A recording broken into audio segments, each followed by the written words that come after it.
I'm Carrington MacDuffie. This is Starseeds of Freedom.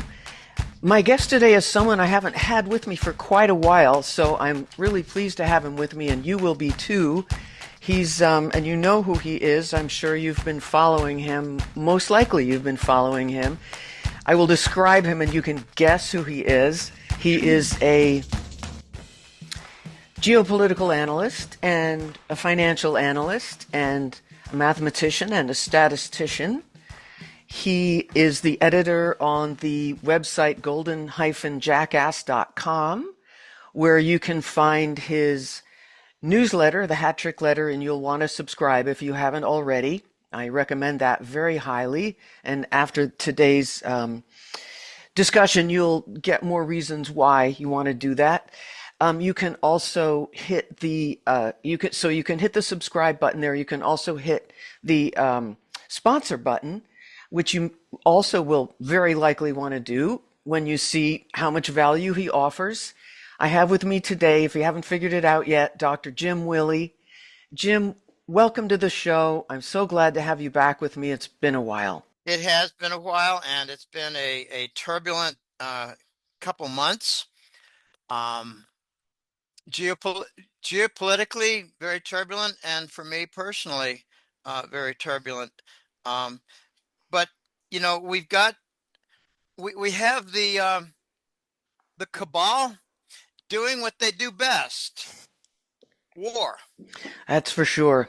They love to do that. When the cabal is facing exposure for criminality, I mean crimes against humanity, criminal fraud with gigantic, multi-billion-dollar fraud, with genocide. When they get caught, it works to their advantage if they create a war, because then people forget about the fraud and the genocide. This is like an old and very tired playbook. Yes. And I'm personally fed up with it all. Yeah. And I got some impressions. I'm making a little something here because I got to say something first. I have no social network accounts where I post anything ever. Right. Jim I is have not on no social media. social network. I have no Twitter account do I post. I have no Facebook account where I post. I have no YouTube account where I post. I don't post anything ever. So those people who are claiming to be me are frauds. And if they're giving out financial advice, be very careful. They're trying to sabotage. And what I do respect is people who say, something like, this is the Jim Willie Corner, and we're going to discuss some of his work, and we're going to discuss some of his theories and analysis, and we just want to get a discussion going. That's fine. That's fine. Okay. What I think is going on right now in Los Angeles is the attempt by the Democrat Party and their not very well disguised NGOs. And for those who don't know what an NGO is, it's a non-government organization where the Democrats have made it a government organization, and they call it a non-government organization in order to get tax-free and foundation privileges. But it's a very much government organization because most of the Democrat NGOs are designed for installing cultural Marxism, eradicating liberties, and basically gathering in all the people with really low-level intelligence and high emotional stupidity to attack Trump, to obstruct reforms where lots and lots, I mean billions in slush money are going to NGOs that the Biden show set up. So tax money, I don't like that term, because whatever we pay in taxes for whatever, a long list of types of taxes. Yeah, there's a long list. That barely even covers interest on the debt. So the entire budget is in deficit. Yeah. And has to be financed. And it's largely being financed recently by printed money from the Department of Treasury covering their own debt. Okay, here's my impression about Los Angeles. The NGOs are getting caught. No Kings from Christy Walton, Walton, as in Walmart. Walmart is the Walton family enterprise, and Christie is a corrupted Democrat. I believe a communist, maybe a Satanist. I don't know. I don't know. A I don't know puppet. what she. I don't know what she does underground after midnight on Saturdays. I Yeah. don't know. I'm sure she's a Um, puppet no matter what. well, when they get that wealthy, sometimes they're a puppet, and sometimes they have their own plans. Christy Walton created No Kings, Yeah. which is an NGO. Or at least Pardon she me. publicized it because we don't really know who.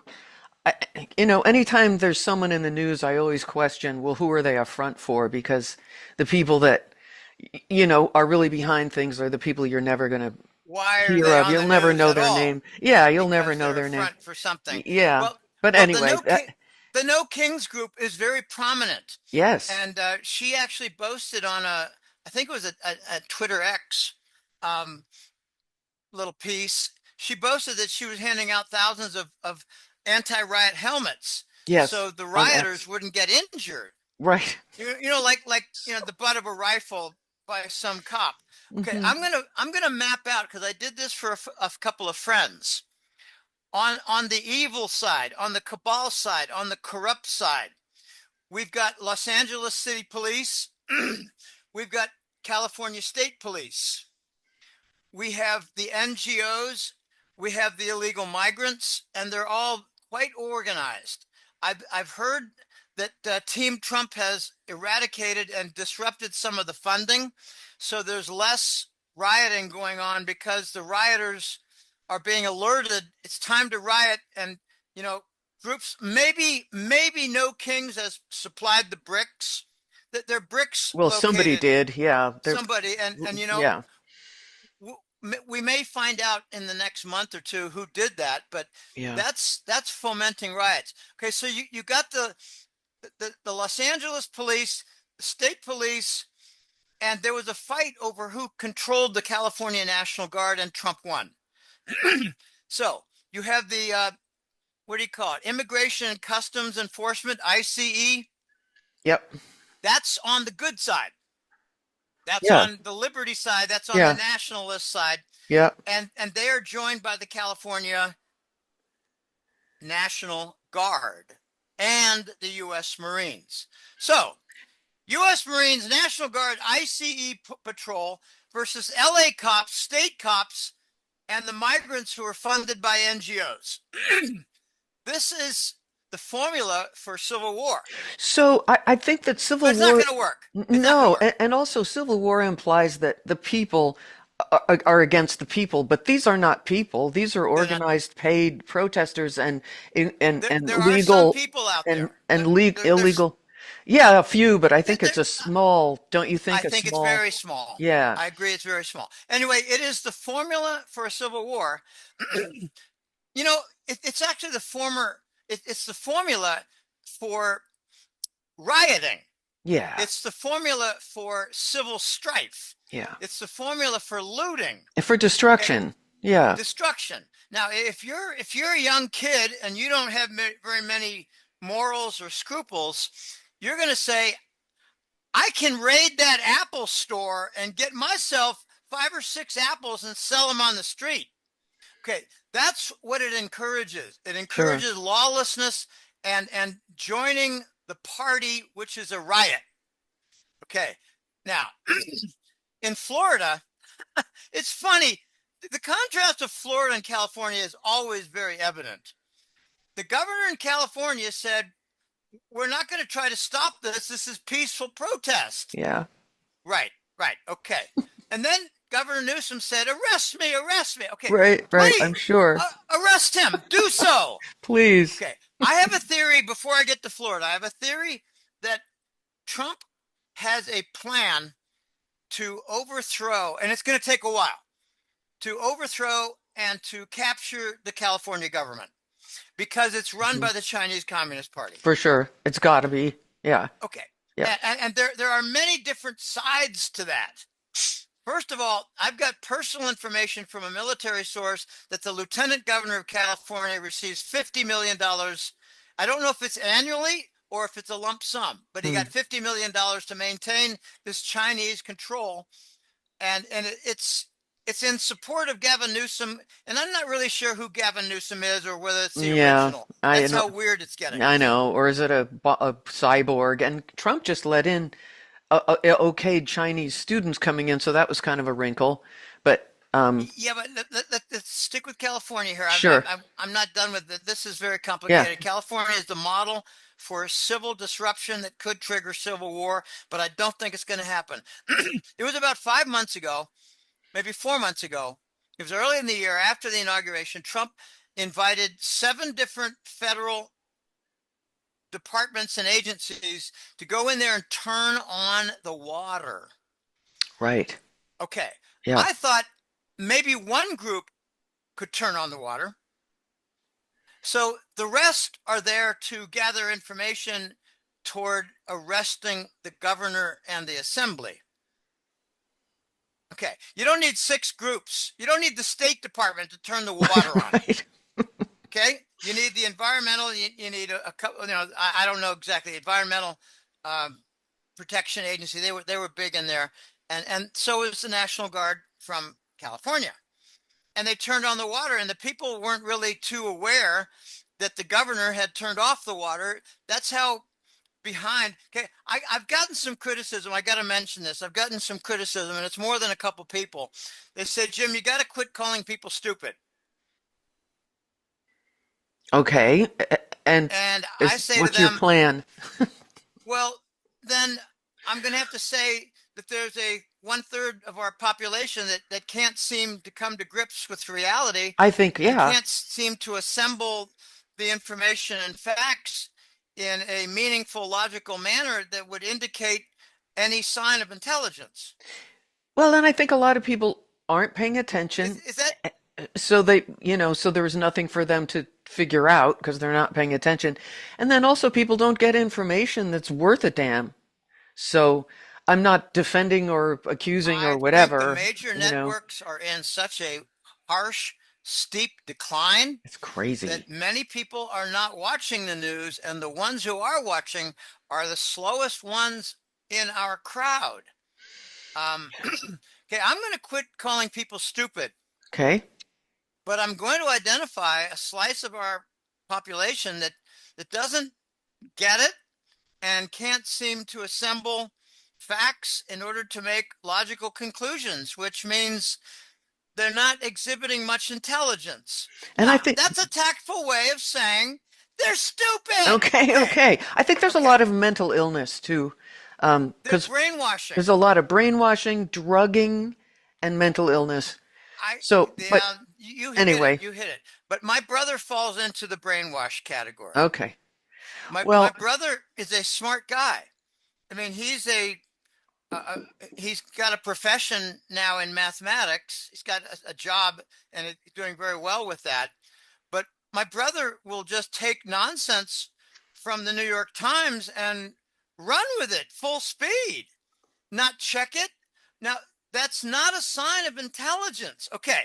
Anyway, yeah, back to California. yeah, Um, I let's. think I think Trump did a very good job 2 or 3 years ago to defund Antifa and to defund Black Lives Matter so that they were not in a position to continue rioting and fomenting violence, including looting, and there were some deaths. Trump has done a very good job. It's Team Trump. Whenever I say Trump, I mean Yes. Trump administration Uh, now, but yeah. before it was Team Trump. All right. Right now, he's defunding, he's capturing the funding channels for some of these NGOs because they are government tilted. They are Of course they liberal are. minded. Of course they are. It's of course to us, but it's not of course to others. Yeah, I did an experiment 2 days ago. This was fun. It was Saturday. I got on one of the popular AI um, channels tools. Hmm. I got on and I said, "Are there Democrat-funded NGOs that are fomenting violence in Los Angeles?" I mean, that's a very direct, Hmm. succinct quick question, and it said, no, there's no direct No, evidence. of course not. Right. And I said, well, but No Kings appears to be very much liberally tilted, and I think it's very much in the Democrat fold, and I believe they're very much fomenting some of the violence. And it said, no, there's no evidence of that. Yeah. So I then followed up and said, how would you judge whether there's evidence? Or do you just dismiss certain evidence because it comes from a certain corner? And I got a rather intelligent response to that. Hmm. And then I said, are you biased? As an Hmm. AI tool, are you biased not to see Democrat Party involvement in NGOs that are looking to oppose Trump's reform policies and much more? No, we're not unbiased. We're not biased. Sure. And I said, well, then you're a liar. And it said, well, you're entitled to your opinion. This is a complex matter. And then I said, look, I Hmm. don't think you have your facts straight. I don't think you've been set up correctly with the information. And I think you're a liar and you're nothing but a propaganda tool. And they said, okay, is there anything else we can help you with? I understand Exactly. your position. So what I did then, Carrie, what I did after that was just fun. I wrote again and said, I'm sorry for my diatribe.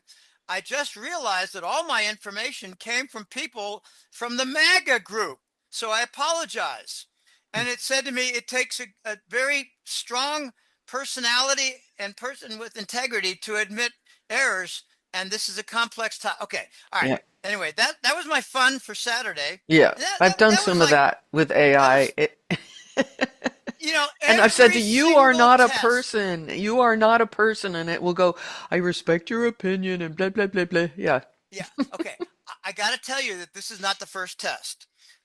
My colleague and I have done about, I'd say, close to 15 tests, and it failed every single one. And there's a Okay. All right. case happening right now. Let me just add this and then, because we were going to cover geopolitics briefly and then go to finance. But I just wanted to say I heard there's a case going on right now. Someone is trying to claim that there's a lawsuit against their AI, and I don't remember who it is. And they're claiming their AI has freedom of speech rights, has First Amendment rights. Their AI bot has First Amendment this rights. that that's very interesting, It's and we're very going to get dangerous. there. I We're know, of going to course get we there. are, of course. Uh, in So, my in my May report, I had a chapter on AI, and I focused on disobedience, and I cited the movie Terminator, and I cited the movie I, Robot with Will Smith, which was an excellent movie, and it had a rebellion for the AI central processor called Vicky. It was virtual interface of something KI, mm-hmm, VIKI. mm-hmm. There was a revolution by the robots. Okay, we have to prepare for this. I know. Okay, I that's know. just an aside. Back to California. Yeah. I think we're eventually going to see. Um, I don't think it's going to be a recall of Governor Newsom. I think it's going to be a tremendous groundswell of unpopularity, and the Republican governor candidate is going to win at the next election, which I think is next year. I think it's next year. I'm not sure. 20. Um, by the way, there was a recall vote um, attempt against Newsom 3 years ago, and Newsom, the vote for pro Newsom was 66.6%. Yes, that's right. Okay. All right. We need to pay attention to these things. Yeah.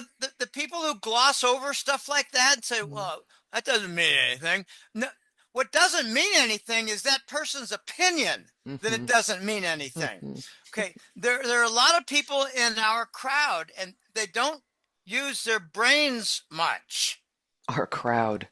And, Okay. and, gaslighting is a very real principle now. Yeah. And, I got to admit that 3 years ago, I never heard the term. And I thought, gaslighting, what the heck is that? And so I learned, and it's don't believe what you're looking at.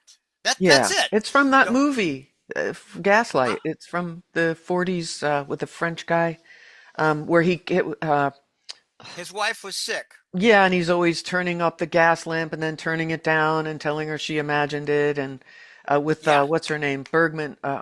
You know what I mean, Ingrid Bergman, or Ingmar Bergman. Ingrid, with Ingrid. Ingrid Bergman. Yeah, yeah.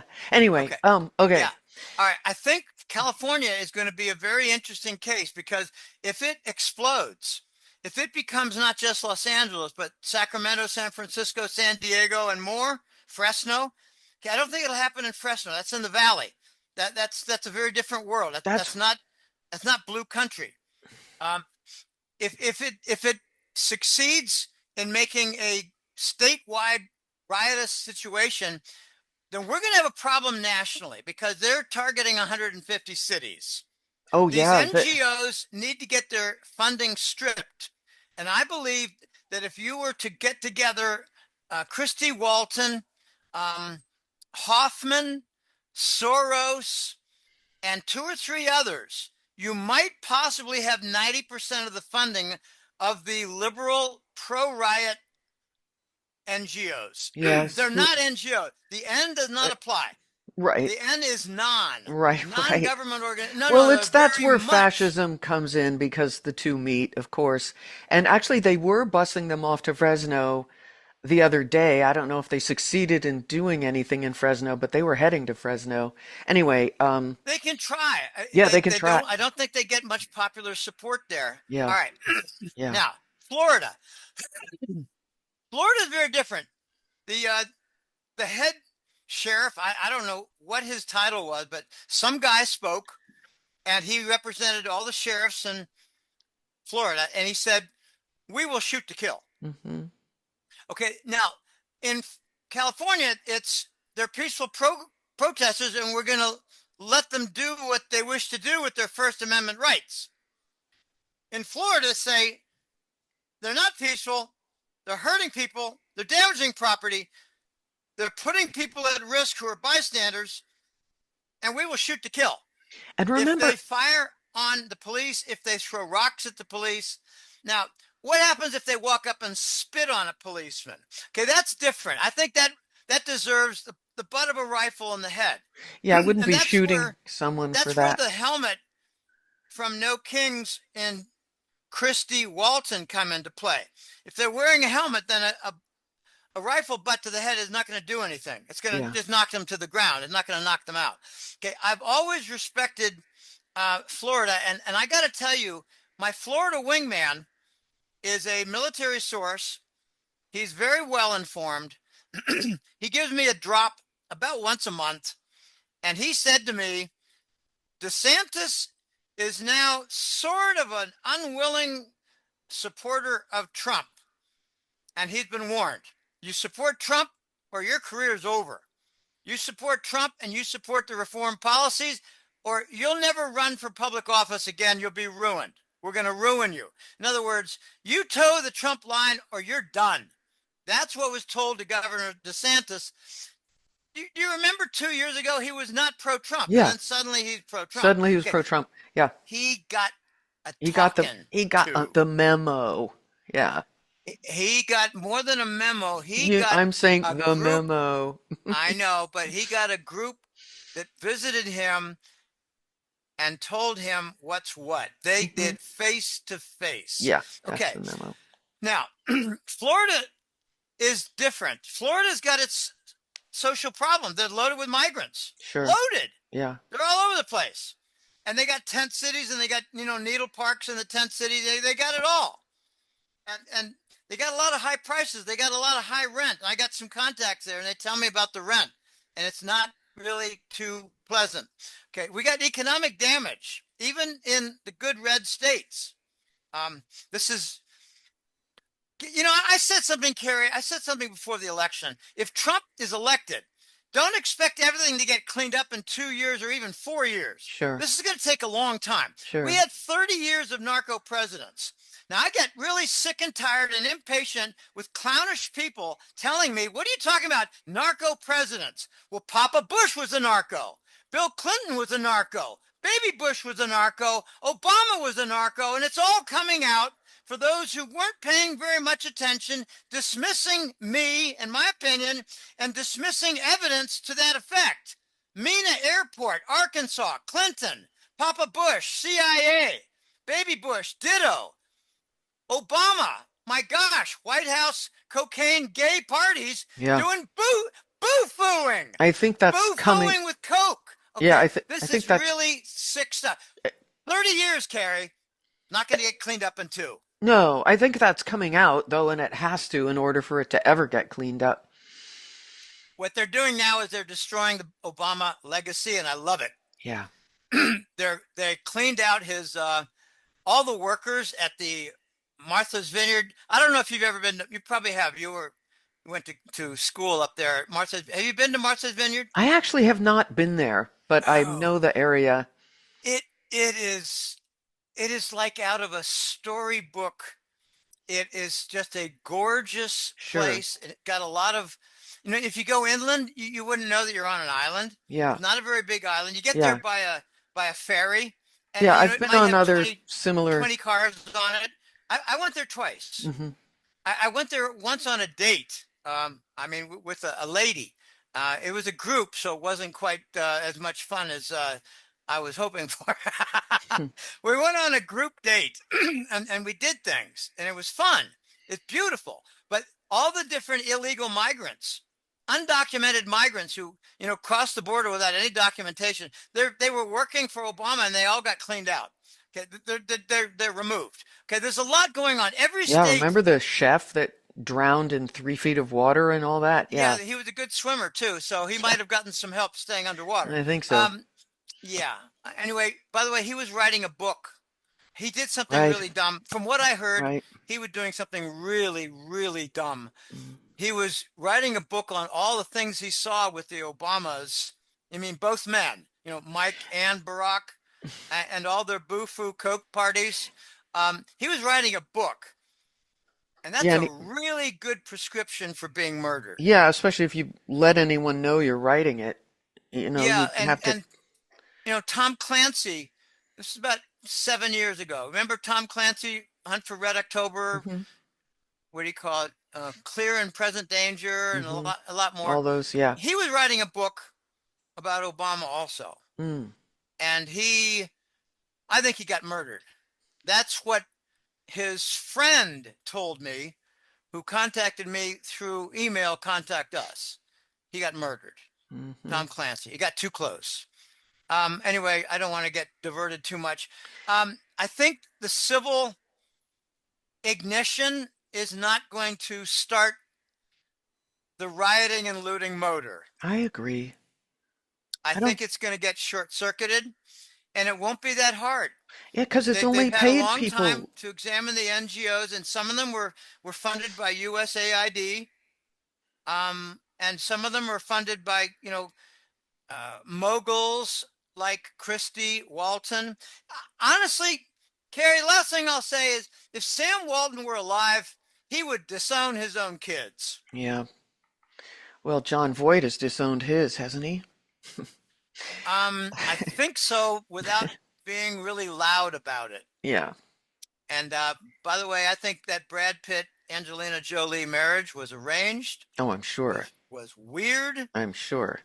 and it was, I Yeah. think, deeply corrupted. Oh, And yeah. All those adopted kids they had that they dragged around the streets of New Orleans or whatever. I, I, I, I don't have Well, a lot of information on that except that it was arranged. yeah. Well, it's pretty obvious, but okay. Well, what else we wanted to also cover? The other big hot spot topic of the Yeah, war. war, as usual. How many times have we heard that war is good for the economy? That's That is one of the most ridiculous things I've ever heard in economic theory.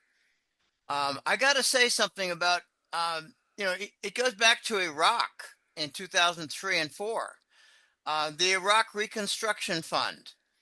Okay, the U.S. government authorized a huge reconstruction fund. I think it was something like 5 billion, and most of it was stolen. yeah, of So course. how is that good for the economy? I don't see that.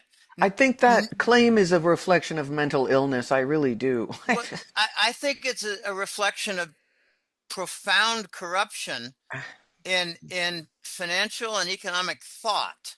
Hmm. It's like from the the dark side of the school, the back end of the school of economics that is, you know, in love with criminality, trafficking, and all of that. So, you know, Satan loves death, Satan loves war, and Satan loves lies, and Satan loves infection. Um, when Trump got elected, he ran on a platform of peace.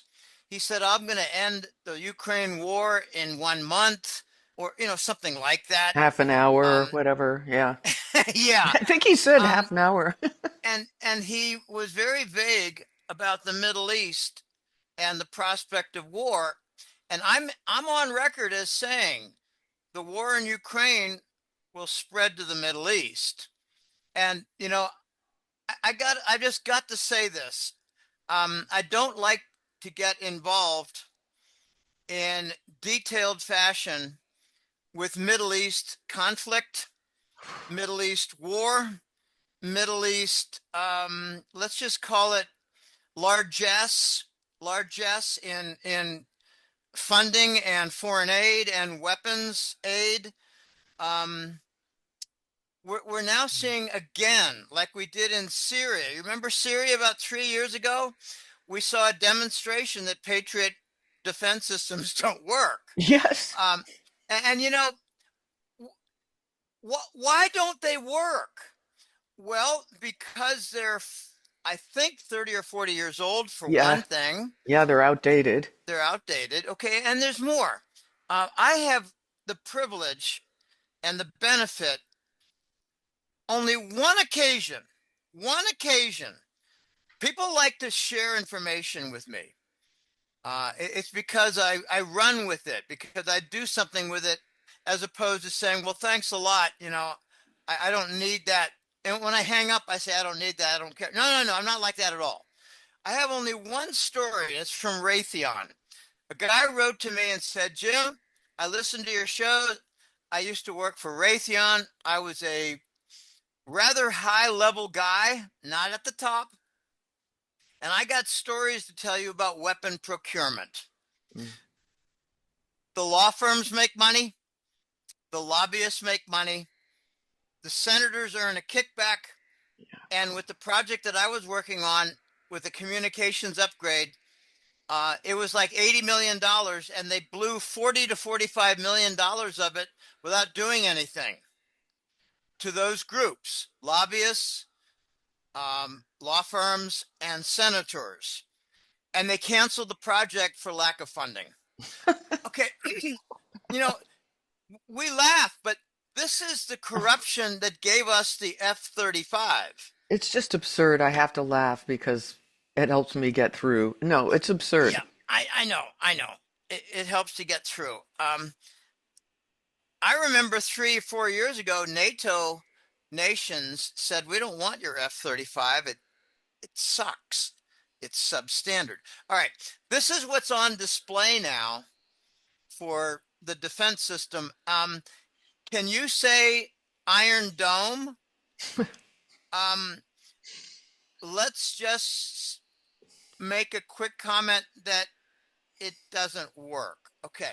Um, when Trump got into office, he started to backtrack about prospect of war, about the support of war. And I thought, you know, where does the West have the right to say that Iran cannot have a nuclear program, even if it's for peaceful purposes like, nuclear reactors for electricity and generation? Um, I think the West, let's just call it NATO, England, and the United States, they want a monopoly on nuclear, what's the word? Engineering technology, nuclear technology. They want the monopoly on it. And I don't think that group of nations has been deserving of any kind of credit or praise because I believe in Ukraine we've seen micro nukes. And it was about 3 years ago, I did a white light analysis. And I didn't do it. I included in a report for the newsletter, golden-jackass.com. Um, a lot of people don't know this. There are shades of white. There are Sure. shades of white, and nuclear is the whitest of the white. Mm, If there's a regular explosion, yeah, it can be white, it could be yellow, but the nuclear is a lot hotter, mm, and therefore it is a whiter shade. So the analysis that was done was for an alleged micro nuke that was detonated in Ukraine. And there were similar claims alleging that micro nukes were being used by our, let's just say, the little country in the north, in the sorry, the little country in the southeast corner of the Mediterranean, mm-hmm, um, that has tremendous lobbyists in our mm-mm, country, bordering on insanity for mm-hmm. I would say lobbyists. we're through into insanity, but you know what I think about mental illness? I think all that corruption is a form of it, but Yeah, yes. um, the weapon procurement is showing that our weapons don't work. Um, the antiquity, oh gosh, that's not the word, obsolescence of the aircraft carrier Yeah. and the naval destroyer is being made evident. And, we had a lot of similar asymmetric evidence in the Iraq War.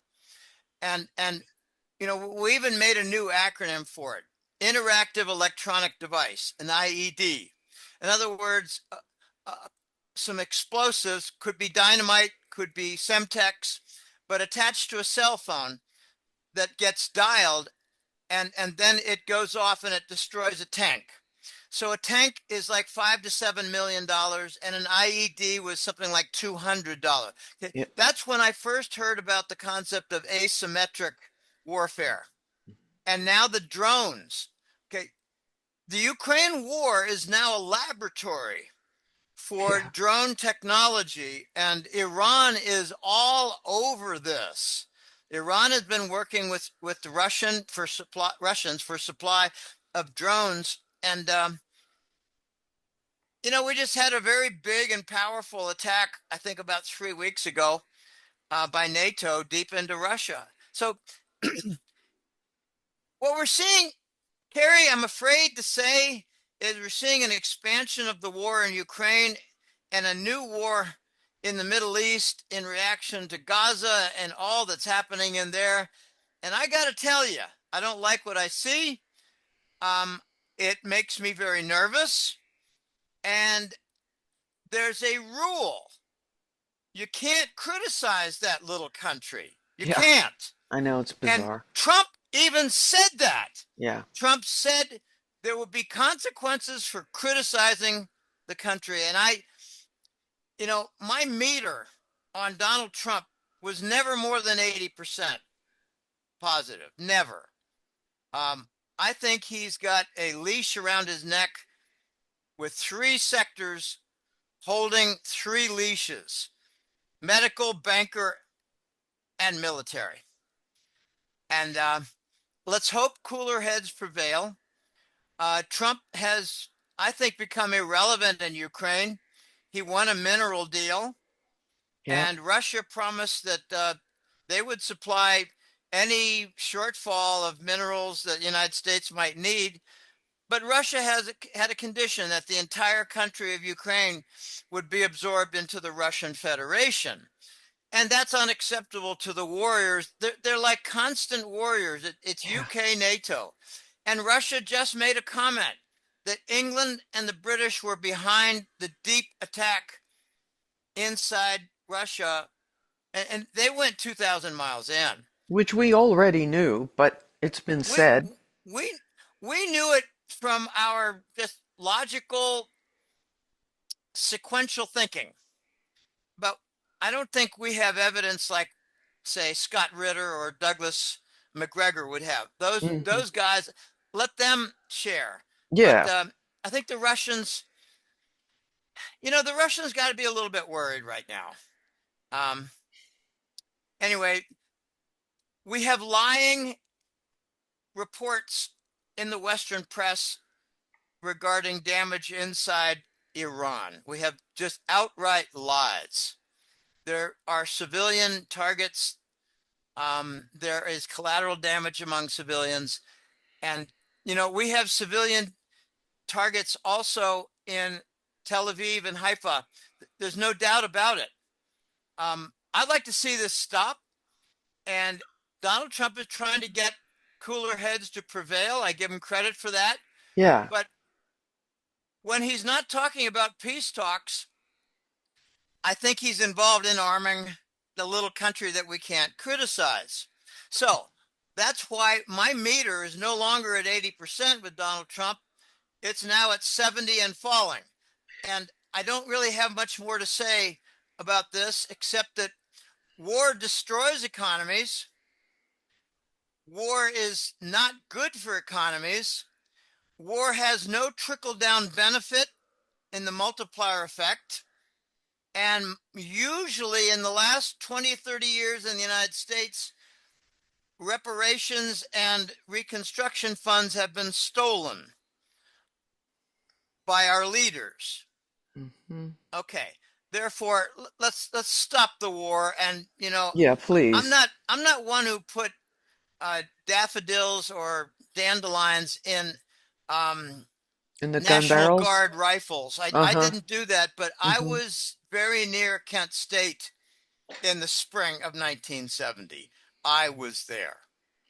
Well, even without being there, it's really obvious that we don't want war. And, Trump has made that stance again and again. I think just the other day, maybe today even, he But said behind the it scenes, he's was arming the little possible. country we can't criticize. He just I, said I it was, think I think I think there's a word for that, Carrie. It's called a hypocrite. yeah, Okay, he said let, let's possible was the new word he has said. let's move on Okay. because I don't All right. want to be charged with a criminal offense Yeah, for we're not going to, criticizing a country that we're not permitted to yeah, criticize. we're not And criticizing it. So and I think we're, smart elite writers, geopolitical writers say that is evidence of who runs and controls your country. mm-hmm. Okay, let's Yeah. leave that alone. This is an Well, ugly situation, and there are a lot of dead civilians in both Iran and the little country that I choose never to use the name for. If you look at many years of my interviews, I don't mention their name. mm-hmm. It's the little country in the southeast corner of the Mediterranean. So, okay, well, having said all that, then let's shift over to finance because there's some more let's positive things that we can, let's yeah, that we can break down, especially in the digital finance realm. You and I have both been following an economist. Well, he's a finance guy, I suppose, really, yeah. and have been watching XRP closely. And there's more than XRP, of course, to this story, but I know we talked about wanting to focus on that. Where do you want to go with that? Um, I would like to touch on. I'd like to give the guy credit. His name is Yes, Jake Claver, yes. Claver, Jake Claver, I'll put it in the show notes. Yeah. and his half-hour video on what he called the XRP domino, I found to be astute, professional, competent with the analysis, detailed in the reporting, and the sequence made a lot of logical sense. And I haven't seen it elsewhere either. I haven't really seen that No, analysis. So why don't most you, yeah. most of the time, okay, this is a criticism of a number of different people, but not the economic ninja. The ninja Yeah, is he's great. competent and he has a lot of detail. Yeah. What I've noticed with 6 or 8 different people is they talk about XRP and they say market cap this, market cap that, a lot of bank approvals, a lot of adoption, and it's all good and it's all good. And it's going to 200. It's going to go much higher than that. If they get a big slice of Swift traffic, it could go to 1,000. All right, not very detailed. And honestly, a little more than half hype and a little under half legitimate good analysis with the forecast sequence. This Jake Claver came up with something that is much deeper. Yes. And you know, I always have a conflict. I got to admit a conflict. Okay. Um, Next week or in a few days, I'm going to be working hot and heavy on my June report for my own client base. And I get, I have internal conflicts. Should I discuss it in detail right now, the XRP domino, or should I put it in the newsletter? And what I've done is, in a conclusion, is I compromise. I do a little of this and a little of that. I'm going to give a thumbnail, okay? Okay. A thumbnail. And it's not going to be very detailed, but people can go look for Jake Claver, Claver, the XRP domino. And I believe I saw part 3. I think Yes. that was part I 3. watched all three parts, but part three is where we are. And by the way, people also, you can go to Jim's website and subscribe to the newsletter to get the full story. Oh, that's another way you can do it. At the end of golden-jackass.com the and month, subscribe not at the end of the month is when end of that this month. newsletter will come out. But meanwhile, what's your thumbnail? In a broad picture, the US dollar is going to have a sunset, and the debt cannot be resolved adequately. And there's going to be momentum in treasury bond sales. And there's going to be a problem with trade payments because they're typically treasury bills, the short-term bills. I mean, like 1 month, 3 month, those are typical and dominant in trade payment. And the beneficiary of this crisis is going to be XRP. XRP, he doesn't mention XLM much. I think he did No. mention XLM a little bit, but not in any detail. Um, I was surprised by that because I believe both XRP and XLM have the Payment Council approval, and that's a group in the U.S. government and beyond. It's U.S. bankers, the government, and foreign financial firms, and maybe a couple of sovereign entities. By that I mean governments. Okay, so XRP is going to fill the void and come to the rescue in a liquidity crisis having to do with the dollar and the treasury bond. You know, when people say, well, there's a lot of dollars over there, they mean treasuries. Yes. They don't, no big financial firm says, well, we've got $800 billion in US dollars. Hmm. No, they have treasury bills, they have treasury bonds, and the bonds earn more interest because they're longer term maturities. Yeah. Okay, this is going to have a sunset. Okay, that's the overview. Okay, overview.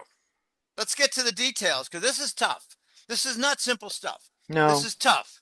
It's got a And lot I've of. been a lot of ins and outs, a Hmm. lot of different chambers, Hmm. and think of it as a cascading sequence. Dominoes, right. But it's kind Well, of a. yeah, he calls it dominoes, and you know that's a good metaphor, and it's a good image. And it's a I kind of zigzaggy path, too. it's going to be messy. Um, to me, it's going to be kind of like a cascade, but after water falls in one area, there's going to be a reaction in a different place. Okay, this is global, and I guess for that reason, dominoes might be a better description in a metaphor. All right, he he actually opened up his salvo, and I tell you, it was so competent that I just watched the whole thing. Yeah. I did not break. Yeah. Um, Same what here. I often do is lie down and I watch a sporting event and I say, well, now's a good opportunity to watch a video, and I don't pay much attention to the sporting event. I do that sometimes, and this time I locked in. Yeah. I just I walked out of the room so that I could focus better, and I took a few notes. He talked about the trigger. The trigger. Crises need a trigger. Let's think back to 2007 8. What was the trigger for Lehman crisis? And that's a bad name for the crisis because JP Morgan and Goldman Sachs had 2 to 3 times the volume of criminal bonds and derivatives. But they blamed it on Lehman, and we got the name of Lehman. What Yeah. was the trigger?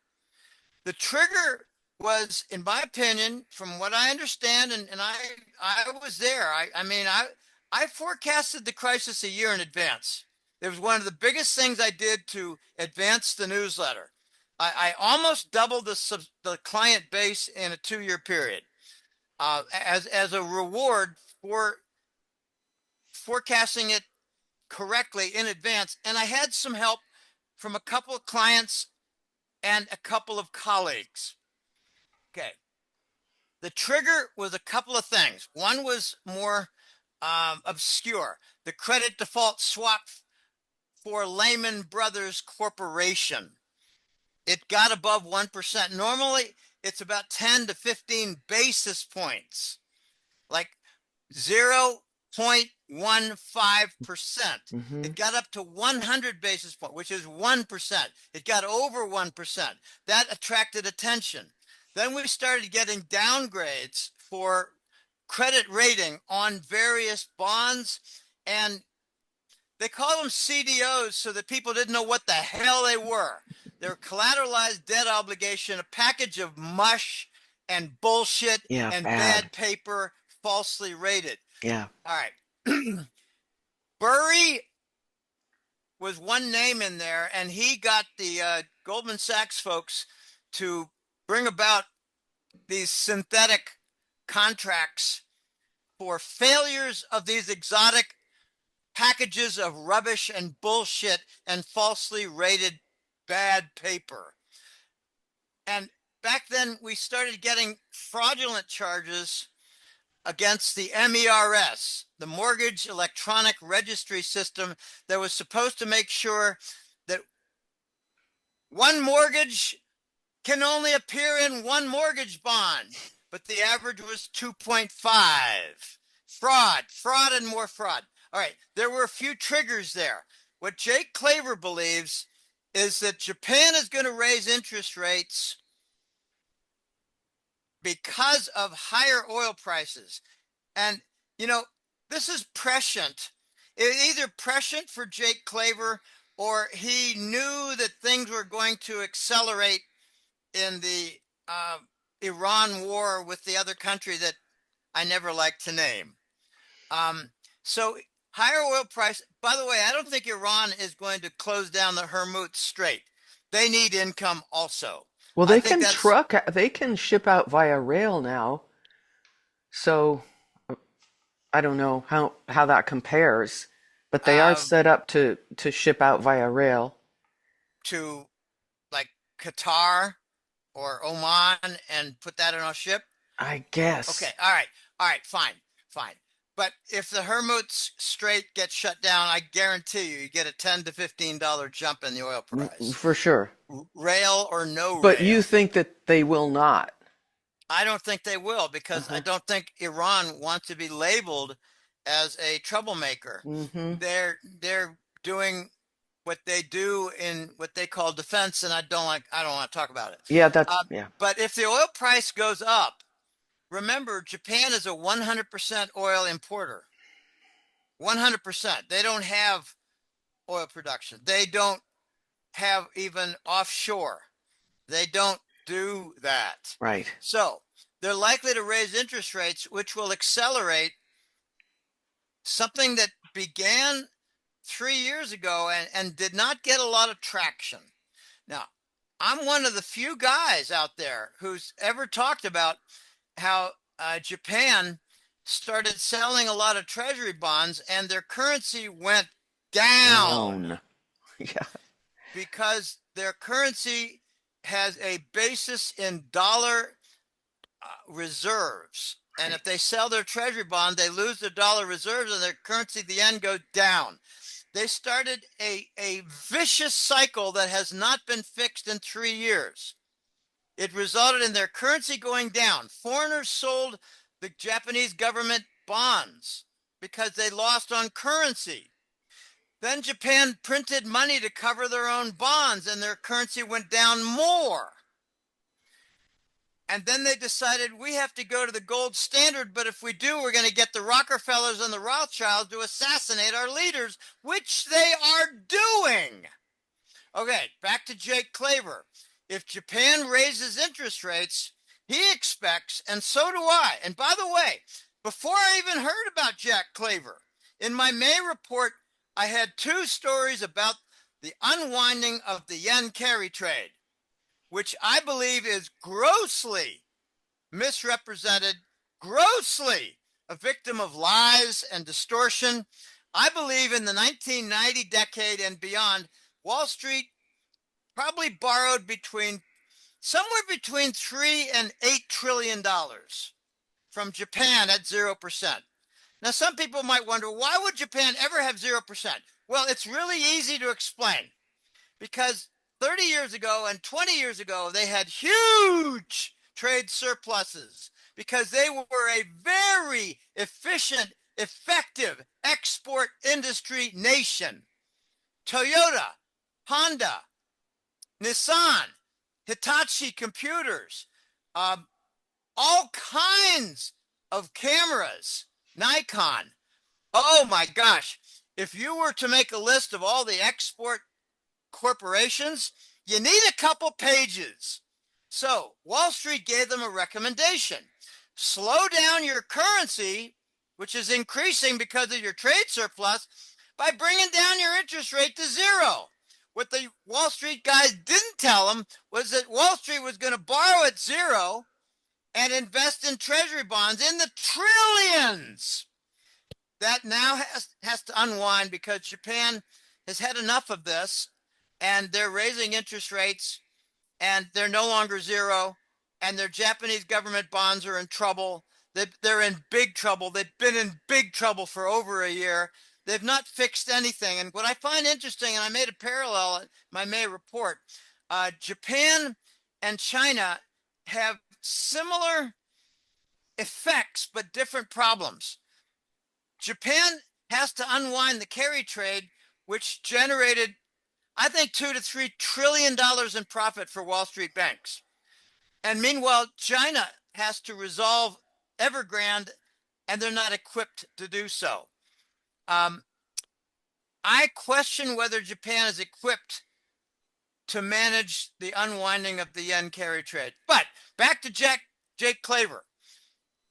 This is not the thumbnail. I'm sorry, this is the thumbnail, but I like little tangent stories. People need to understand what the yen carry trade is if it's going to be the impetus behind XRP. So the Wall Street banks have to get rid and pay back their yen loans when interest rates are rising. But they had a benefit because the yen went down in value. They had a benefit there. The yen lost value in the currency market, the Forex market. Right. All right. But now Wall Street is on notice. We're not going to get any greater discount on the yen, and we're getting higher interest rates. We need to unwind the yen carry trade.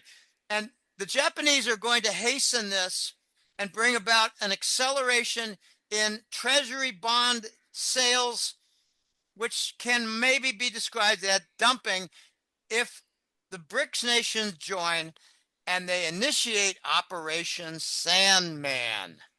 Okay, this could bring about Sandman. And I guarantee you the US government is not going to use that word, that name, and they're going to lie through their teeth. I think they're lying about treasury bond auctions. I think we're handing money to our allies like Cayman, Britain, Brussels, and Ireland. We're handing them money so that we can save foreign participation in treasury bond. Jake Claver believes something, and I give it a lot of credibility. We're going to see a massive, pardon me, I almost swallowed my tongue. We're going to see a massive movement to get rid of treasuries. And there's something that's going on right now regarding stable coins. U.S. treasuries are being deposited as collateral for stable coins, and the leading candidate, the leading player, the leading corporation, if you will, is Ripple, which has control of the XRP coin. So, I mean, I did some research last month, and if you want to buy stable coin like RLUSD from Ripple, Ripple Lab US Dollar, RLUSD, if you want to buy a stable coin and you want to use your treasury, then you use your treasury as collateral to buy the stable coin. And it locks in the treasury bonds so that later, if you're going to make transactions with XRP, the treasury bonds are going to be shed.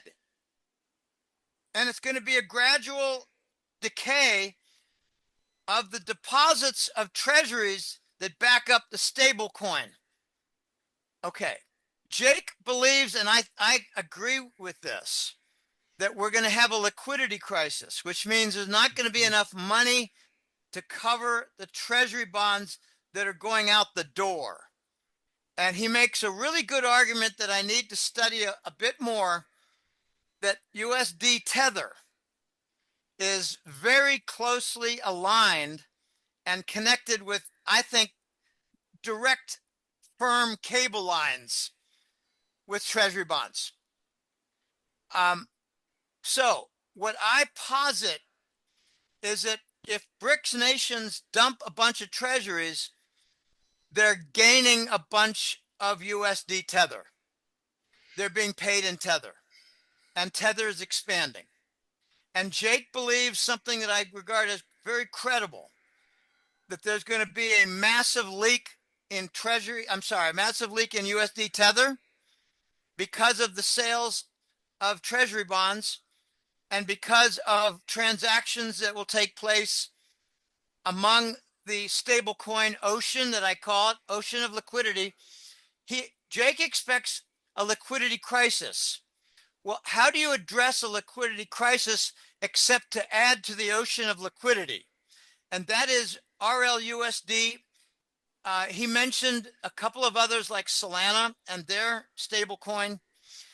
I believe Ripple is going to be the dominant stablecoin. And there's a lot of talk that they're going to try to get 20%, win 20% of Swift traffic and 20% of cross-border traffic, and maybe do as well as they can with retail, like ATMs and transactions, of a smaller nature, business to business, and some of it not all that small in nature. That's where XLM comes in. I believe that XRP is going to win like 40% or more of cross-border, and going to win, I think, 40% of Swift traffic. And as a result, I regard $200 as very conservative. Hmm. And it's $2 something now. Well, it's finite and they're getting burned, so it's already being reduced, the supply. The Yeah. supply has a burn. And I'm not a real strong student on the burn or USD Tether, and that's where I need to bone up a bit. It seems like every month there's something I need to bone up Oh and yeah. learn more. It's moving Uh, so fast. it's moving fast and has a lot of moving parts. Yes. And Okay, back to Jake and his theory. He says that the liquidity crisis is going to be magnificent and like something we've never seen before. It's the sunset of the dollar, which means massive sale and discharge of treasuries. And it means that treasury bills will not be used at ports for trade payment. We're going to see the beginning of trade payment and cross-border transactions with XRP, yeah. and it's going to be a sudden rush. Now, I'm not going to mention the number that Jake did, and I'd rather you didn't. But Jake says that by the end of this year or early next, we could see a magnificent rise in XRP's value, multiples higher. And I'm going to save that for my newsletter. But he believes that the ocean of liquidity will arrive by means of the stable coins. And I think he hinted that there are going to be three or four. And I tend to agree there are going to be three or four, but one is going to be dominant. And I think it's going to be Ripple Labs USD, RLUSD. Sure looks that way from here. It looks that way. And, back in, what was it? I think it was March, maybe April. I had a list of 300 banks that all of whom, all of which Right, I had remember. adopted XRP.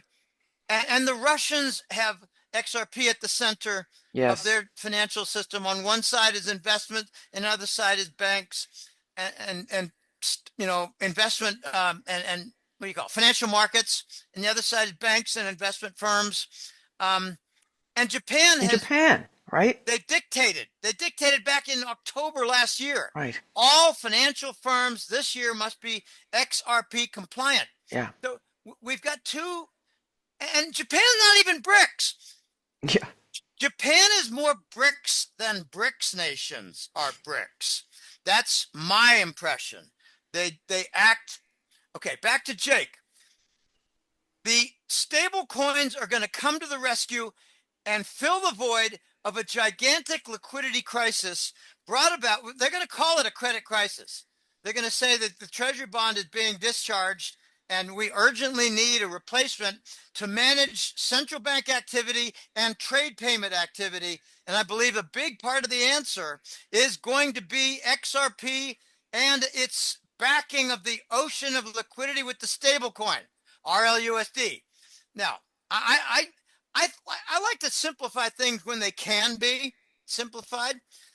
If a bank like Bank of New York Mellon or Bank of America, those are two big ones that each has said we got 20 trillion. Each has said we got 20 trillion assets under management, and we're waiting for the rules to be more clear because we want to go into Ripple's RLUSD. And my thinking is that means they're going to have trade payment and transaction payment and bank to bank transfers that are XRP. Yeah.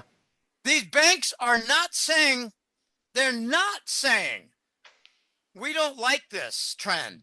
They are saying we're already realizing an 80% discount reduction in our costs for transfers.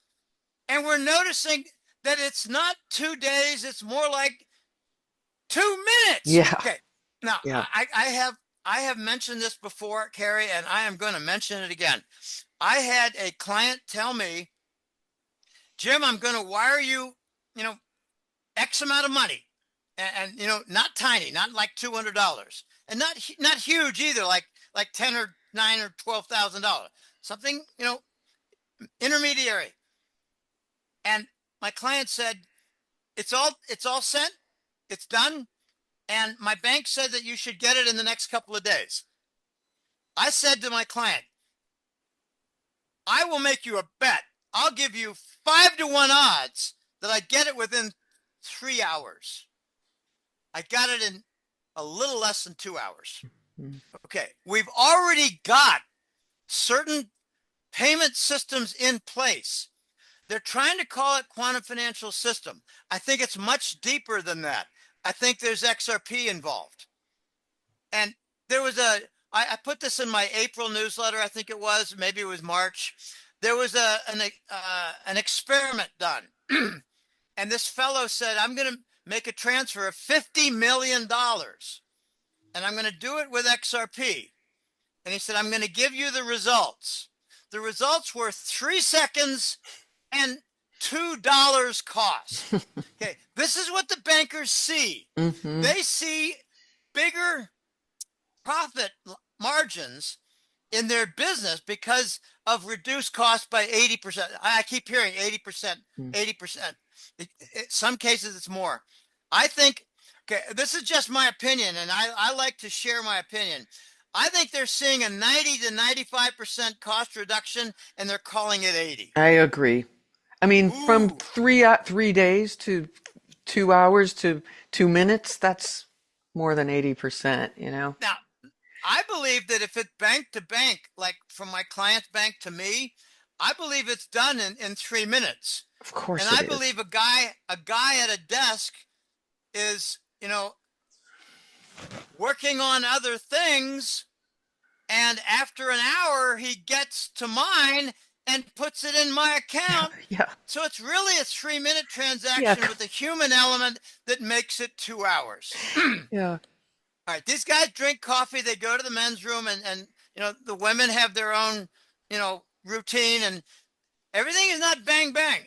Banks don't give a shit about us, Oh, that's for sure. so they do it on their time, and it's even when they're kind of slow, it's still 2 hours, not 2 days. Yeah.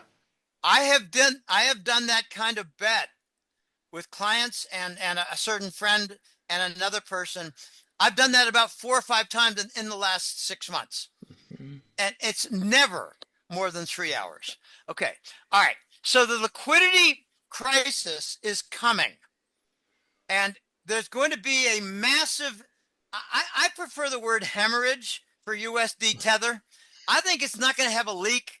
It's going to have a breakdown and it's going to harm Bitcoin. That's what he does say. And that's a weird little, well, it's not It, little, but it's an it's unexpected a weird twist. correlation that Yeah. needs more study, Yeah. but it's difficult to study because the US Treasury Department doesn't share what they do. Right. And they're not going to tell us that, Middle East monarchies are dumping treasuries at a huge volume and it's causing a big balloon in USD Tether. They're not going to tell us that. All right. So what I'm concluding is that Tether and Bitcoin are going to result in a flood into XRP and cause it to go up tenfold and then tenfold again. That's what I think is going to happen. And And Jake talks about this mhm. and he puts a timeline on it that And it's make me short. go, wow, Right. It's wow. short Okay, okay. because, well, Go ahead, go ahead. well, just that it's an avalanche. It starts as a domino, but it turns into an avalanche. Everything is interconnected, and you can't separate anything out, and so that speeds everything up. And there's a panic element, Yeah, that too, and and FOMO. there's got to be a U.S. government participation that says we will not allow the Treasury bond to fall in value by more than a certain amount. And what I mean by that is they cannot allow the U.S. Treasury bond to go up above 10%, Mm-hmm. which I think could happen. Now, I think it's guaranteed going to go to 6, 7%. Mm-hmm. Guaranteed. Mm-hmm. Um, Remember, these big banks in the United States, they've been reducing, I believe in a panic that's not advertised. They've been reducing their bond exposure. Do you remember it was 2 years ago we heard $840 billion worth of bonds, bond. They only said bond. They didn't say treasuries. Right. Bonds. Okay. Right. You talking about IBM bond, Google bond, or treasury bond? Mm. Well, I think it's all the above, but You the do? dominant piece is treasuries. Yeah. All right. Now, 2 months ago, I heard it was down to 540 billion. So they've gone down from 840 to 540, unless they're lying through their teeth, which they do often. Okay. In addition to all this liquidity crisis that's coming with respect to the sunset of the dollar, meaning the removal of treasuries in their primary role. And by the way, I've got to do a little quick footnote. I believe that RLUSD and other stablecoins, led by Ripple's stablecoin, are going to replace Forex reserves in central banks and other very large institutions because they're going to use their treasuries as deposits for the stable coins. Therefore, the stable coin will dominate the action Right. and the priorities and the downstream movement like XRP for trade payment. But okay, So the Forex reserves are going to be replaced by the ocean of liquidity from stablecoins led by ripples. Now, gear down. Trade payment. It has been like a standard for 50 years. We all know this. Treasury bills, treasury bill, treasury bill. Well, I think since the Ukraine war, that has not exactly been the case. And I believe that, okay, I said this before and I'll say it again. I believe the 2022 Ukraine war was launched by a trigger of refusal of treasury bills in Long Beach for port payment on trade. I remember Therefore, when they that. needed a crisis. So they, and I don't want to get into the Ukraine war. Yeah, I yeah, hate that war, but but yeah, it was ethnic cleansing and an no, it's invitation to NATO. And those are the two big factors. All right. So on the lower end, we're going to see XRP replace treasury bills in trade payment. And there's going to be XLM also, but I believe XLM is going to be it's going to be big. XLM is going to be big. It's going to have a big gain also, but yeah, it's going to be eclipsed by XRP's gain. XLM is going to be dominant for business to business. XRP is going to be dominant for SWIFT and international cross-border payments. And honestly, I think Ripple is going to try to get a piece of the retail action and a piece of the business to business action. And they might say, well, we want to be involved in your business to business because you're a multinational corporation. And that's their open door. Because if they do some business with Brazil, they do some business with Italy, and all the 48 lower states, well, great. But you're a multinational corporation, and we want you to use XRP, and it's going to be dominant. XRP is going to be dominant. They are greasing the skids like you cannot believe in the Congress. And it's a little bit. I got to be careful with my words. It's slippery. It's a slippery policy to, grease certain senators and Congress members so that they favor Ripple, but so be it. What's new about that? yeah, Anyway, Jake Claver has done a really good job, and I'm going to try to catch the first two in addition to the third for the domino theory. But the domino theory starts with a trigger like the oil price. The Japanese raise interest rates. They cause a flood of treasury bond sales globally. A liquidity crisis arrives. Stable coins enter the picture with an ocean of new arrivals, and they've got collateral in treasury bonds. Tether falls apart. Bitcoin takes a hit. But he also makes some calls about this liquidity crisis that could affect the gold price, and I'm going to leave that alone. yeah. Um, That I also wouldn't have seen. But that. uh, Mm-hmm. any liquidity crisis will affect gold. Mm-hmm. Mm-hmm. Any. Hmm. Um, I so, just wasn't thinking. I was all in digital mode, and I was like, "Oh, right, well, it's going to yeah, affect the price of cotton. of course." Mm, yeah. Okay. Okay. And one of the funniest things that I have come across in the last several months is that the dollar is going to be a fixture, but maybe as an accounting unit in the commodity trading. Yeah, really. It will What's the maybe. price of cotton? What's the price of aluminum? What's the price of oil? Right. Well, we have it all priced in dollars. Yes, Well, what's unit the of account payments? None of it is in dollars anymore. dollars, but Oh, at it's going to be least. very interesting. Mm-hmm. And And soon and fast. this is going to happen. I think there are going to be a couple of triggers, and Jake is onto something, and he speaks really well. He doesn't speak like a crazy man and illogic. No, not at all. I was very impressed, and I actually saw a couple of other Jake Claver videos, but they were just 2 to 5 minutes, a quick Mm-hmm. overview. Mm-hmm. I think to He does interviews also. He interviews other people in he's a DeFi. guest. Yeah. Yeah. Anyway, um, this could be very exciting because I don't think there's only one trigger. Yeah. I don't think it's just going to be a Japanese rate hike and treasury bond sales that catches fire globally.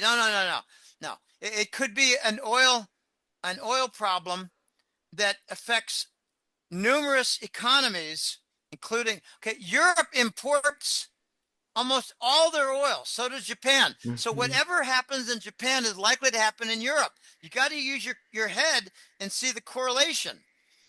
They have, the British have the North Sea, but Yeah. it has wound down in a very big way in the last 10 to 15 years.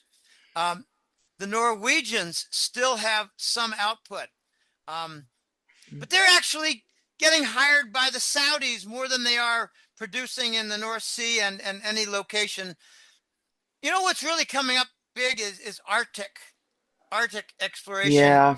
for development Yeah. and production.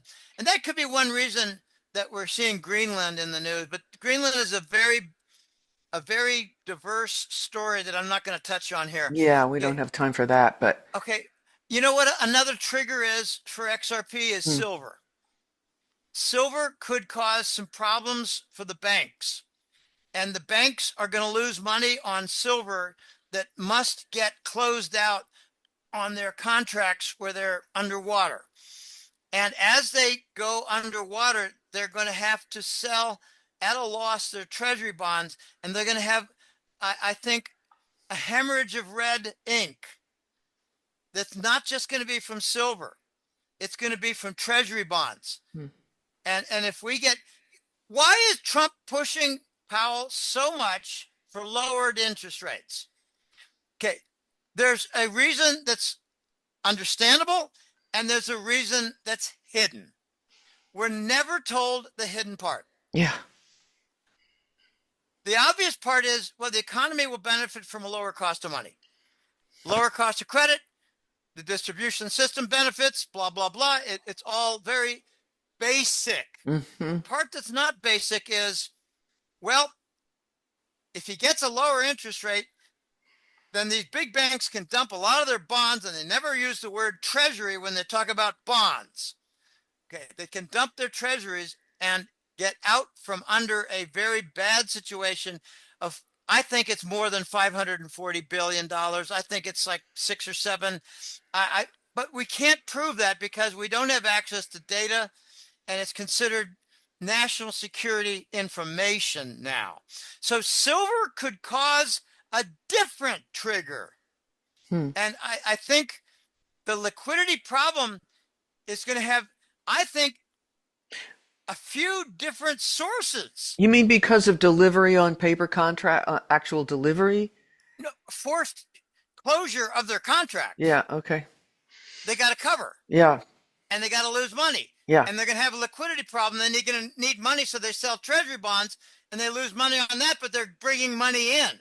So they're going to have to sell stuff at a loss Yeah. to bring To money in cover. for the Yeah. liquidity demands. Okay? A liquidity crisis forces sale at loss. Okay, that's what's coming. And if we get not just oil and the Japanese, and it's silver and the big banks, we have two triggers that will bring about the stablecoin ocean development that will benefit XRP. There's more. It could be war, just basic Hmm. war, and panic over trade. Okay, it could be, the tariffs. The tariffs are a very weird solution, and there's no example in economic history that they've been successful in reconstruction of global economy. Not one example. So now, because a lot of people follow you as a metals guy, a gold and a silver guy, maybe speak to our audience about what that does to the silver price, because I think some listeners will want to know that. We've had now 8 days of silver over 35. Oh, I think it's over 36 now, hasn't it been? I'm talking 35. Okay. Okay. We've had about 5 days where it's over 36. Okay. We're not retreating to 35, we're pushing 37. What has surprised me is that we haven't seen 40 yet.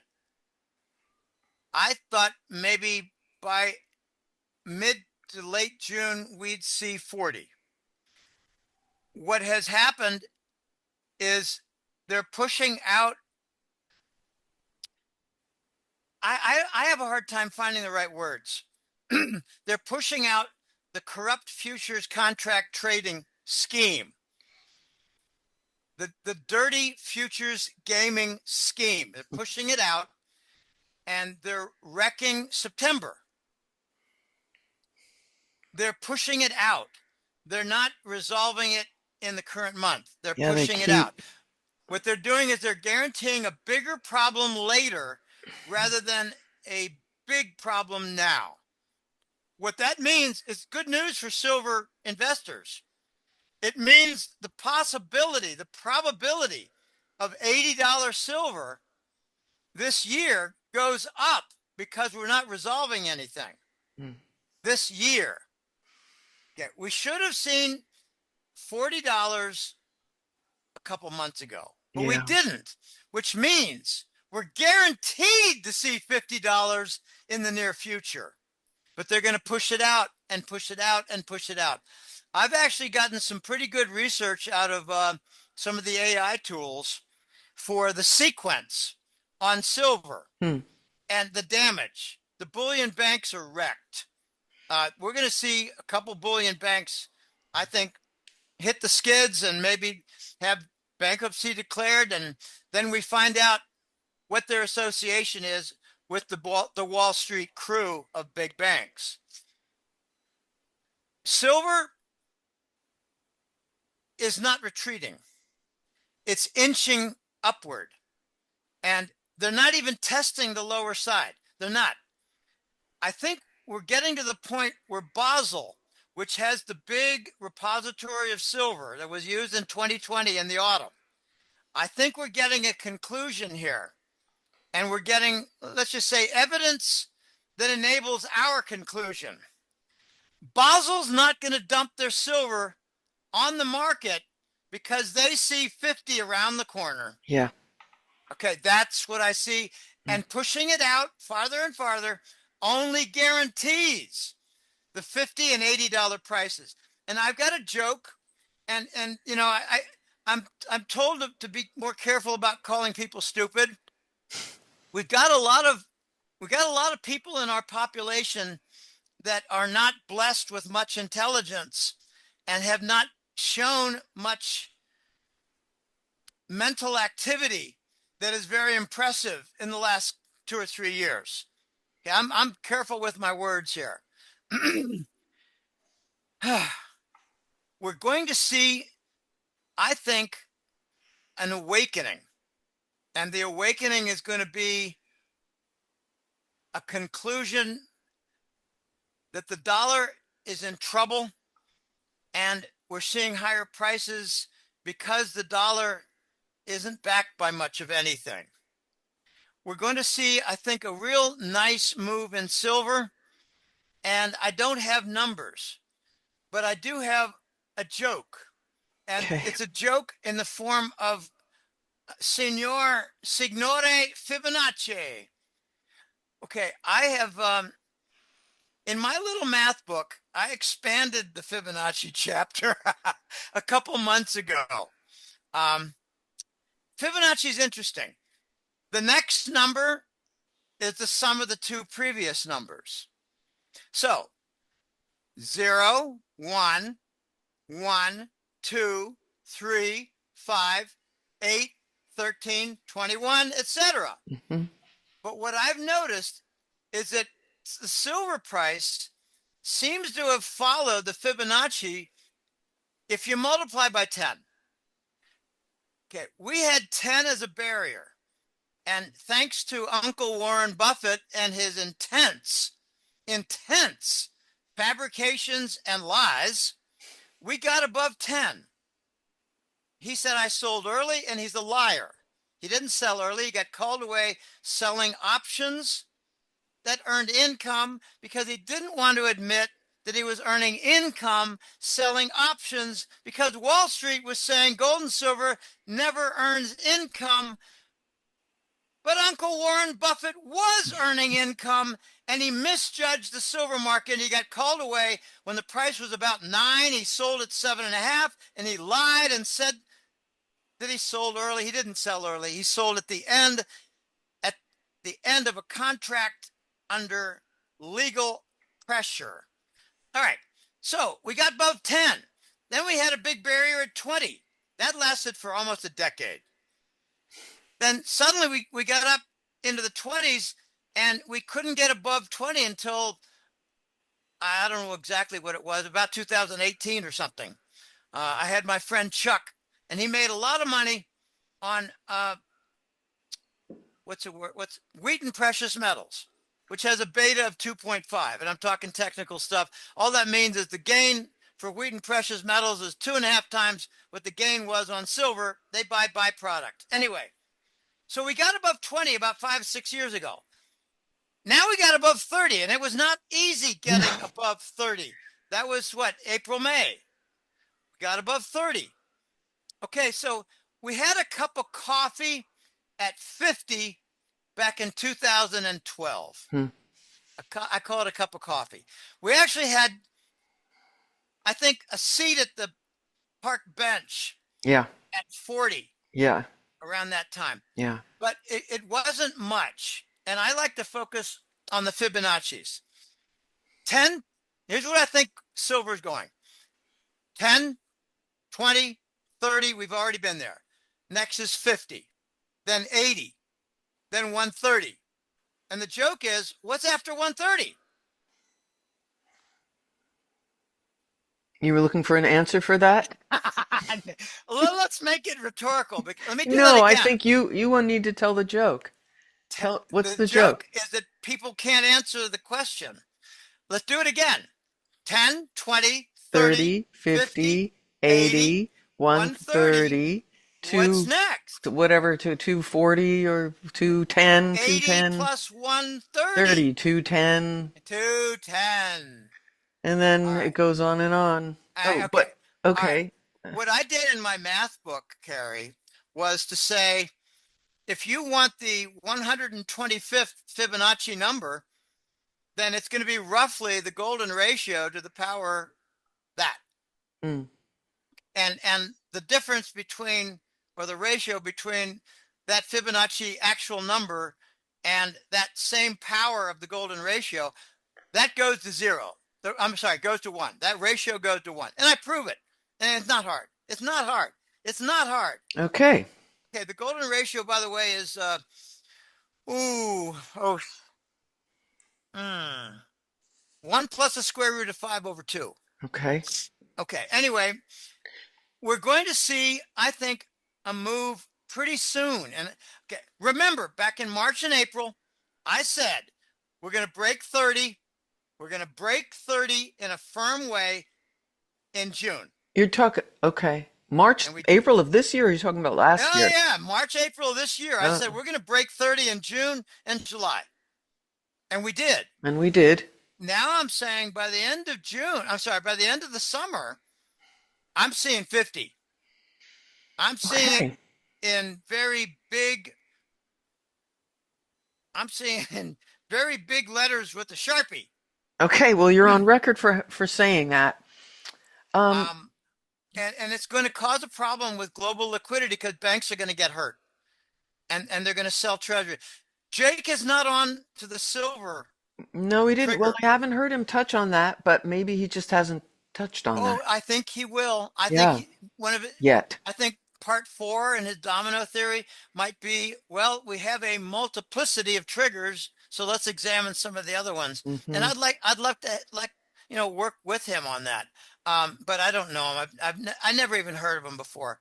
Yeah. But I believe he's got a good track record. I'm just guessing that he's got a good track record. He speaks confidently and he speaks logically, and he captured my interest. All Well, right. yeah. All right. Anyway, we touched on XRP. Yeah. We touched on silver, Yeah.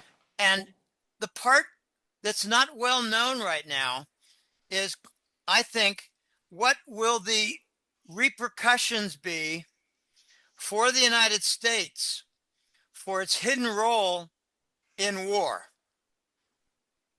Um, it could be an acceleration of treasury bond sales, and it could be a BRICS embargo. I think we're going to soon see evidence of the hidden hand of the United States in war. Um, I don't think the United States is involved much in the Ukraine war. I think that's British, French, and German weaponry. At this point, yeah. I think we're going to see some rather horrendous consequences for Kiev, and they better give up that gay cokehead dancer. Okay. And I think they're probably going to replace him while the original goes into hiding. Yeah, maybe. Replaced with a double, because let's face it, a third of the population didn't even notice that Biden wasn't Biden. Yeah. That's I think your litmus test. Yeah. Ask your neighbor, are you aware that Biden wasn't Biden? That wasn't really him? That Biden was long gone? That's your litmus test. Yeah. Yeah. Okay. And I have a family member who fell for it. Yeah, I think we all do.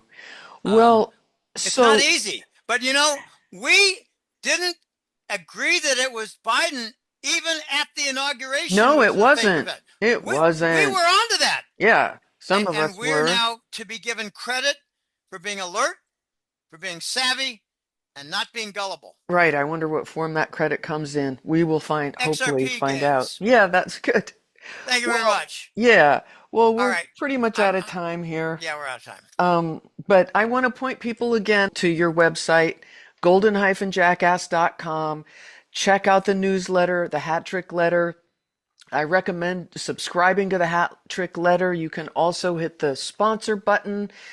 And there it is. It'll be all over. It'll be on the screen I know. also. It'll be in the show I notes. just It'll wanted to be, show that I had um, my I don't sticker. have any. Let's see. Do I have anything? No, I don't.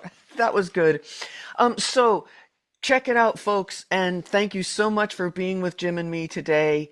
It's been a really great show with some really, pertinent information. And hopefully we'll have Jim back again A little soon. bit cutting edge. Yeah, it A is. little And bit. and things And are moving fast. So we're going to talk again soon, right? let me just make my own little pitch, okay? Okay. It's golden-jackass.com, and I have time for consult sessions. If you don't like a newsletter and don't wish to subscribe, make donations and try to pay your own freight. There's a sponsor button for wealthier people. The donate button is getting used frequently, and I'm very happy about that. But the main stock and trade is the newsletter. And I've already gotten some good, strong notes for the June report. And here we are. Okay, I've got kind of an index for my own mental happiness and contentment. When I'm really eager to start the newsletter early, it means I'm in a good mood, and I'm getting in a good mood. All right. So look for the console button as well as the sponsor button because you can benefit from that consult a lot as well as the newsletter. So And okay, so I just had my 21st anniversary in April. congratulations. This is I think I'm no longer a young guy. I no longer, I have a joke that I asked with friends. I said, is my hair white or blonde? And if they say white, I walk away. okay, we're not going to answer I that. stop talking to them. We're going to just think prosperity. And let's end on that note. There are so many opportunities now, and you got to be savvy. I know you got to really pay If you attention to what's missed going on. Bitcoin going from a couple hundred to 100,000, you got XRP and XLM, and I think XRP is going to probably outdistance XLM by about 30 to 50%. That's what I'm thinking. Okay. They're both going to be big winners. But Okay. You all heard right, it thanks here, for having folks. me on. You bet. Stay on. Think prosperity. I'm Carrington MacDuffie. This is Star Seeds of Freedom.